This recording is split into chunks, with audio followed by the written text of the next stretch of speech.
Paris Paralympic 2024 में भारतीय athletes का शानदार प्रदर्शन रहा है और भारतीय एथलीट्स इस बार पैरालंपिक में अपना सर्वश्रेष्ठ प्रदर्शन करने में सफल रहे।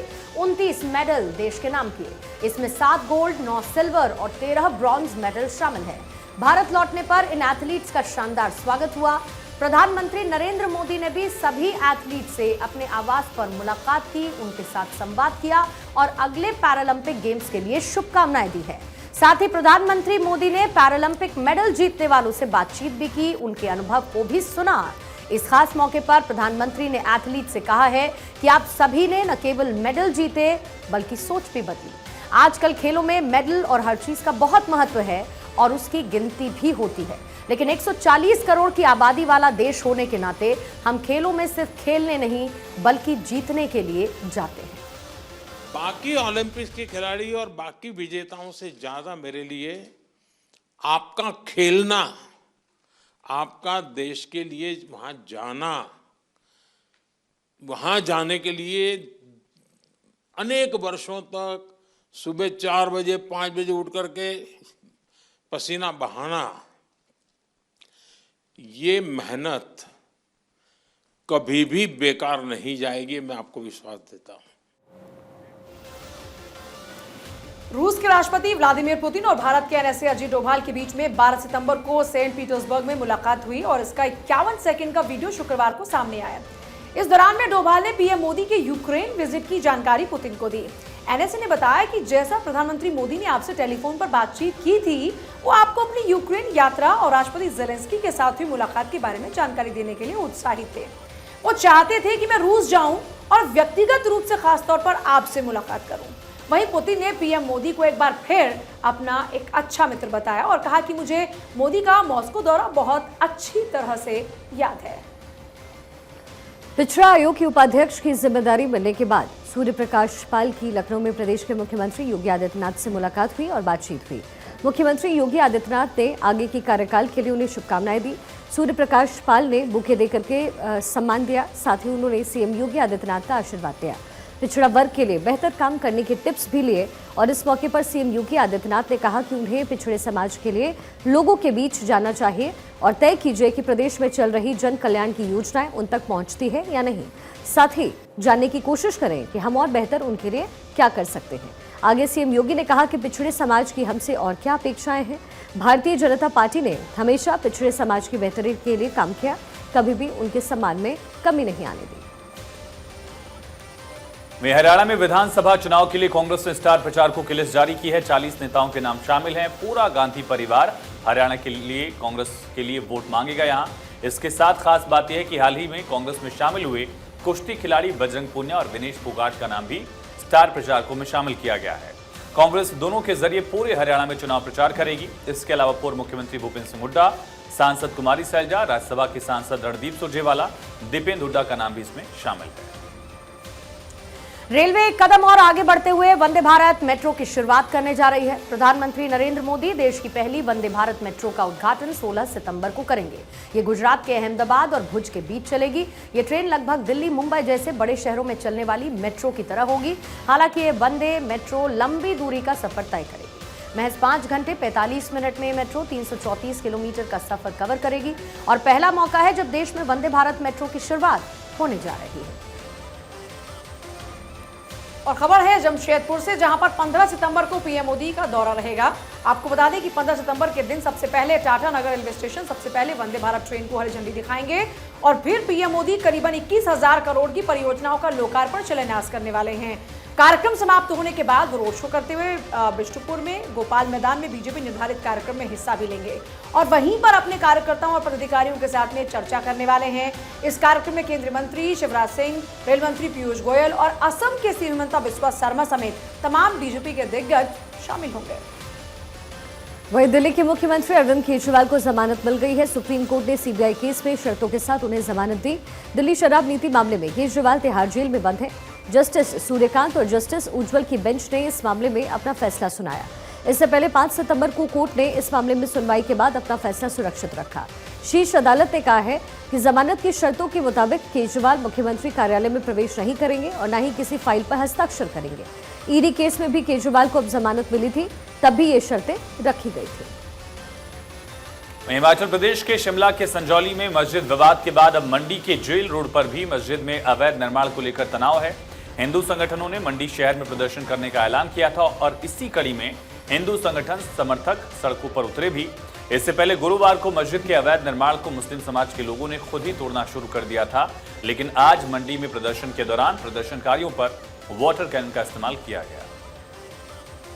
हिमाचल सरकार ने शिमला मस्जिद मामले को लेकर हुए विवाद के बाद एक सर्वदलीय बैठक बुलाई और मुख्यमंत्री सुखविंदर सिंह सुक्खू की ओर से बैठक बुलाई गई थी। बैठक राज्य सचिवालय के समिति कक्ष में आयोजित हुई, जिसमें भारतीय जनता पार्टी की तरफ से हिमाचल बीजेपी के वरिष्ठ विधायक रणधीर शर्मा शामिल हुए। बैठक के बाद सीएम सुक्खू ने कहा कि सभी दलों ने सपोर्ट किया है, प्रदेश में सौहार्दपूर्ण माहौल बना रहे। उस प्रस्ताव में सबने ये जनता से अनुरोध किया है कि सौहार्द बना रहे। मुस्लिम समुदाय और मस्जिद के मौलवी और मस्जिद के जो वहाँ के अध्यक्ष उन्होंने आके खुद नगर निगम आयुक्त को बोल दिया है और ऐसा उदाहरण देश में बहुत कम देखने को मिलते हैं। यह हिमाचल प्रदेश की संस्कृति है जहाँ हिंदू, मुस्लिम, सिख, ईसाई सब भाईचारे से रहते हैं। अभी से नहीं रहते, हमारे पैदा होने से पहले भी रहते थे और आगे भी रहते हैं। पंजाब में सुबह सुबह एनआईए ने कई जगहों पर रेड की। जानकारी के मुताबिक एनआईए की टीम पंजाब के मोगा, अमृतसर, गुरदासपुर और यहां तक कि जालंधर भी पहुंची और यहां पर कई ठिकानों पर छापेमारी की कार्रवाई शुरू की। सूत्रों के मुताबिक ये छापेमारी आतंकी साजिश मामले में की जा रही है और एनआईए की टीम ने जिन जगहों पर छापेमारी की उनमें निर्दलीय सांसद और वारिस पंजाब दे के प्रमुख अमृतपाल सिंह के रिलेटिव्स का खडूर साहिब स्थित आवास भी शामिल है। अधिकारियों की ओर से दी गई जानकारी के मुताबिक कनाडा में खालिस्तान समर्थकों द्वारा भारतीय उच्चायोग पर हमला किए जाने के मामले में ये छापेमारी की कार्रवाई की गई। खबर अब छत्तीसगढ़ से। छत्तीसगढ़ सरकार ने मेडिकल कॉलेज स्टाफ को सैलरी में ऐतिहासिक बढ़ोतरी करके बड़ी सौगात दी है। मुख्यमंत्री विष्णुदेव साय के निर्देश पर स्वास्थ्य विभाग ने छत्तीसगढ़ के शासकीय मेडिकल कॉलेज के सीनियर रेजिडेंट से लेटर प्रोफेसर्स की सैलरी बढ़ा दी है। गैर अनुसूचित क्षेत्रों में 1,90,000 रुपए वेतन मिलेगा। अनुसूचित क्षेत्रों में वेतन में लगभग 46% और गैर अनुसूचित क्षेत्रों में लगभग 23% बढ़ोतरी की जा रही है। नई वेतन राज्य के सभी सरकारी मेडिकल कॉलेजेस में 1 सितंबर 2024 से लागू होगा। वहीं दिल्ली मेट्रो के यात्रियों के लिए बड़ी राहत की खबर है। अब उन्हें स्मार्ट कार्ड साथ रखने की जरूरत नहीं होगी। दरअसल Delhi metro rail corporation DMRC ने multiple journey QR ticket MJQRT की सुविधा शुरू की है, जिससे यात्रियों को रोजाना क्यूआर टिकट खरीदने की भी जरूरत नहीं होगी, बल्कि एक सिंगल क्यूआर कोड वाला टिकट दिया जाएगा। स्मार्ट कार्ड के मुकाबले काफी सुविधाजनक विकल्प है। डीएमआरसी के मुताबिक मल्टीपल जर्नी क्यूआर टिकट एक क्रांतिकारी डिजिटल पहल है, जिसका उद्देश्य यात्रियों के लिए सफर को आसान बनाना है। Multiple journey QR ticket DMRC के दिल्ली मेट्रो सारथी एप्लीकेशन पर 13 सितंबर से ही उपलब्ध हो सकेगा। बिहार सरकार राज्य में बड़े उद्योग लगाने के लिए लगातार कोशिश कर रही है। उद्योग लगने से युवाओं के लिए रोजगार के मौके बढ़ेंगे और इसी कड़ी में आज मुंबई में बिहार बिजनेस समिट का आयोजन किया जा रहा है। इसमें देश के बड़े बड़े उद्योगपति शामिल हैं। रिलायंस इंडस्ट्रीज, टाटा, अडानी जैसे ग्रुप को निमंत्रण भेजा है। इससे पहले 2023 में दिसंबर महीने में पटना में ग्लोबल इन्वेस्टर्स समिट का आयोजन किया गया था, जिसमें कुल 52,000 करोड़ के निवेश पर MOU पर हस्ताक्षर हुए। अब इस पर भी काम शुरू हो चुका है। और अब खबर है रायबरेली से, जहां राहुल गांधी ने रायबरेली के मिथुन नाइक को सैलून में काम आने वाला सामान भेजा है। भेजे गए सामान में 2 हेयर कटिंग चेयर हैं, एक शैम्पू चेयर है, एक इन्वर्टर की बैटरी है। दरअसल मिथुन वही नाई है जिसके यहां पर राहुल गांधी ने शेविंग कराई थी और लोकसभा चुनाव के दौरान बीती 13 मई को राहुल गांधी लालगंज के बैसवाड़ा इंटर कॉलेज में चुनावी सभा कर वापस लौट रहे थे। उसी दौरान में ब्रजेंद्र नगर में उनका काफिला अचानक से new Mumba Devi hair cutting salon के सामने रुका और यहां पर राहुल गांधी ने अपनी शेविंग कराई। अब मिथुन राहुल गांधी के भेजे गए सामान को पाकर बेहद खुश हैं। वहीं बिहार के छपरा शहर के भगवान बाजार थाना इलाके में बाबा बटुकेश्वर नाथ मंदिर में ऐतिहासिक शिवलिंग के नाग की चोरी हुई है। चोरों की करतूत सीसीटीवी कैमरे में कैद हुई, जिससे स्पष्ट रूप से दिख रहा है कि एक चोर पहले मंदिर में प्रवेश करता है और फिर शिवलिंग की हाथ जोड़ करके पूजा करता है और फिर शिवलिंग में लगे हुए तांबे के नाग को चुराने लगता है और फिर अपने हाथ वापस खींचकर माफी मांगता है, जिसके बाद नाग को चोरी करके वो व्यक्ति अपने साथ ले जाता है। सीसीटीवी फुटेज जमकर वायरल हो रही है। ढक की टांग निकलने का आरोप लगाया है। बुधवार देर शाम को दुकान पर हंगामा करने का यह वीडियो एक वायरल हुआ। खाद्य सुरक्षा विभाग ने जांच के लिए दुकान से समोसे के सैंपल कलेक्ट किए। 1 मिनट 30 सेकंड के इस वीडियो में एक व्यक्ति के हाथ में समोसा नजर आएगा और समोसे से काली रंग की कोई चीज निकलती है जिसे मेढक की टांग बताया गया है। इसके बाद दुकान के अंदर का वीडियो भी बनाया गया। ये तस्वीरें आपके सामने। और वहीं जमशेदपुर के बारीगोड़ा रेलवे गेट के पास गुरुवार रात विसर्जन जुलूस में फायरिंग हुई और इस घटना में कृष्णनगर निवासी एक युवक घायल भी हुआ। मौके पर मौजूद लोगों ने फायरिंग करने वाले 3 लोगों को पकड़ा भी और एक बस में पथराव भी किया, जिससे बस क्षतिग्रस्त हुई। जानकारी के मुताबिक घटना रात लगभग 11 बजे की है। विसर्जन जुलूस बारीगोड़ा फाटक के पास जब पहुंचा, फायरिंग मामले को लेकर फिलहाल पुलिस जांच पड़ताल कर रही है। पटना के फुलवारी शरीफ इलाके में सोरंगपुर प्राथमिक विश्वविद्यालय की स्थिति देख करके हर कोई हैरान रह जाता है। 1996 में बने स्कूल का आधा हिस्सा जमीन के अंदर जा चुका है। महज 5 फीट की ऊंचाई पर छत है और उसके नीचे 2 कमरे हैं। एक ही कमरे में कक्षा 1 से लेकर के 5 तक के छात्र पढ़ाई करते हैं। दूसरा कमरा शिक्षक का ऑफिस है, जहां मिड डे मील का खाना बनता है। बाहर शौचालय है, लेकिन ताला वहां लटका हुआ है। शिक्षकों का कहना है कि पानी का कनेक्शन वहां नहीं है। छात्रों को शौचालय के लिए आसपास के घरों में जाना पड़ता है। ऐसे में कैसे छात्र पढ़ाई करेंगे? ये स्कूल की हालत देखकर सोचने पर हम सबको मजबूर करता है। उत्तर प्रदेश के बहराइच में फिर से आदमखोर भेड़िए ने एक महिला पर हमला कर दिया। महिला घर के भीतर सो रही थी और उसी समय भेड़िए ने हमला करते हुए उसे गंभीर रूप से घायल कर दिया। 5वें भेड़िए के पकड़े जाने के बाद अब एक भेड़िया बाकी है, जिसे लंगड़ा सरदार कहा जा रहा है और इस भेड़िए ने लगातार 4थे दिन भी हमला किया है। घायल महिला को इलाज के लिए अस्पताल में भर्ती करवाया गया है। जानकारी यह है कि घटना बहराइच जिले के महसी क्षेत्र की है। यहां पर आदमखोर भेड़िए का आतंक लगातार बढ़ रहा है। बीती रात सिंगिया नसीरपुर गांव में घर के अंदर सो रही 28 वर्षीय महिला पर भेड़िए ने हमला कर दिया। महिला के गले और सीने पर गंभीर चोट इस हमले के बाद आई। और देखिए, देश की राजधानी दिल्ली में बीते 2 दिनों से कई इलाकों में बारिश का दौर जारी है और इस बीच नबी करीम इलाके में एक बड़ा हादसा भी हुआ। एक मकान की दीवार यहां पर गिर गई और मलबे में दबकर 5 लोग घायल हुए और एक व्यक्ति की मौत की जानकारी भी है। घायलों को अस्पताल में भर्ती कराया गया। ये जानकारी दिल्ली फायर सर्विस के एक अधिकारी ने दी है। ऑफिशियली स्थानीय पुलिस और अन्य बचाव दल भी इस वक्त मौके पर मौजूद है और मलबे को हटाने का कार्य जारी है। देश के 17 राज्यों में भारी और तेज बारिश का अलर्ट है। पिछले 2 दिनों से मध्य प्रदेश और उत्तर प्रदेश में भारी बारिश हो रही है। बारिश और बाढ़ से जुड़ी हुई घटनाओं में दोनों प्रदेशों में कुल 33 लोगों की मौत हो चुकी है। मध्य प्रदेश में तेज बारिश के चलते ग्वालियर, दतिया, जबलपुर सहित कई जिलों में बाढ़ जैसे हालात हैं। उत्तर प्रदेश में 24 घंटे में 160 मिलीमीटर बारिश रिकॉर्ड हुई। दिल्ली आगरा हाईवे पर 4 फीट तक पानी भर गया। उधर राजस्थान में भी तेज बारिश के कारण कई जिलों के निचले इलाकों में पानी भरा हुआ है। आंध्र प्रदेश के 7 जिलों में भी अलर्ट जारी किया गया है। हालांकि मौसम विभाग ने बताया है कि सितंबर के खत्म होते होते तेज बारिश का एक और दौर आ सकता है। ये गुजरात की तस्वीर आप देख रहे हैं। गुजरात में इस बार बाढ़ का कहर देखने को मिला।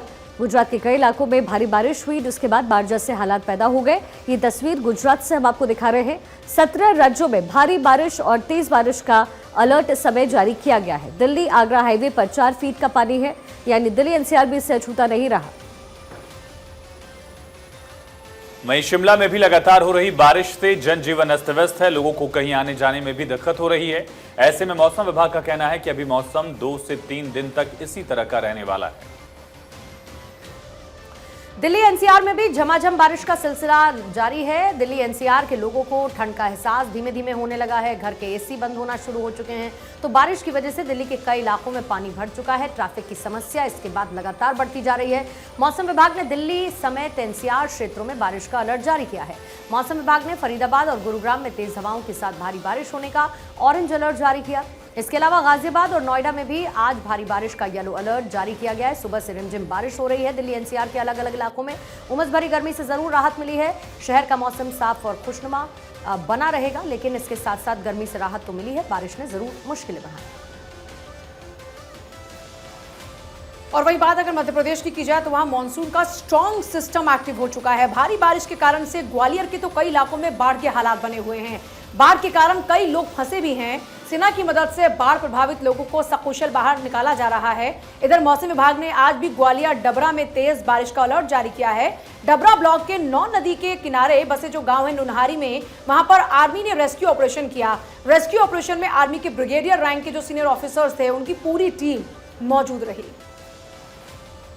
तो देखिए तस्वीरें इस वक्त आप देख रहे हैं, आर्मी इस वक्त रेस्क्यू ऑपरेशन चला रही है। मध्य प्रदेश की खासतौर पर तस्वीरें हैं जहां पर बारिश के बाद से इस वक्त नदियां उफान पर हैं और ऐसे में जो नदी के पास के गांव हैं वहां पर ग्रामीण फंसे हुए हैं और उन ग्रामीणों को निकालने के लिए बाकायदा आर्मी वहां पर रेस्क्यू ऑपरेशन चला रही है। तस्वीरों में भी आप देख सकते हैं खासतौर पर जो सीनियर रैंक के ऑफिसर्स हैं उनकी तैनाती वहां पर है ताकि लोगों का रेस्क्यू किया जा सके। पहाड़ों पर बारिश के बाद जलस्तर बढ़ने का असर ऋषिकेश में भी देखा जा सकता है। गंगा का जलस्तर लगातार बढ़ रहा है।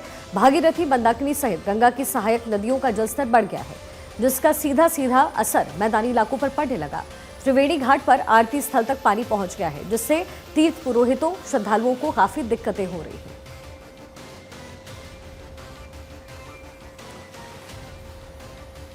और इसी बीच एक बड़ी खबर हिमाचल से। किन्नौर में कई इलाकों में बर्फबारी का वीडियो सामने आया। लाहौल स्पीति के भी कई इलाकों में बारिश का अनुमान है। बड़ी और अहम खबर, बाढ़, बारिश, बर्फबारी के बीच बर्फबारी का वीडियो सामने आया किन्नौर से। हिमाचल प्रदेश के कई इलाकों में बारिश की तस्वीरें सामने आई थी, लेकिन जो ऊंचाई वाले इलाके हैं किन्नौर में आप बर्फबारी का ये वीडियो देख सकते हैं। लाहौल स्पीति में भी कई जगहों पर बर्फबारी की तस्वीरें सामने आई। तो अभी से बर्फबारी की तस्वीरें और इससे पर्यटकों की संख्या भी बढ़ेगी, ऐसी उम्मीद है। हिमाचल प्रदेश के कई इलाकों में बारिश और बर्फबारी की तस्वीरें सामने आई। किन्नौर में बर्फबारी, लाहौल स्पीति में बारिश और राजधानी शिमला में भी बारिश की तस्वीरें सामने आई।